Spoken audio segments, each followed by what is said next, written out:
মাটির গভীর থেকে উঠে আসা এই উত্তপ্ত লাভার স্রোত লাফিয়ে উঠে যায় প্রায় ৬৫০ ফুট।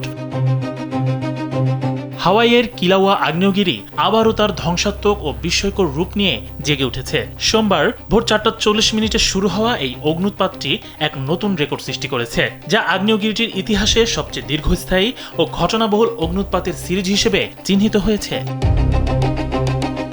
এই অগ্নুৎপাতের ফলে তেফরা বা আগ্নেয় শিলাকণা এবং ছায়ের আস্তরণ হাওয়াই ভলকানোস ন্যাশনাল পার্ক সহ আশেপাশের বিভিন্ন জনবসতিতে ছড়িয়ে পড়ছে। বিজ্ঞানীরা জানিয়েছেন, গত ১৪ মে থেকেই এই আগ্নেয়গিরিটি বারবার কেঁপে উঠছে। স্যান্ডেলিনা সো রূপচর্চায় আভিজাত্য, যা একে আগের যে কোনো সময়ের চেয়ে অনেক বেশি সক্রিয়তার প্রমাণ দেয়।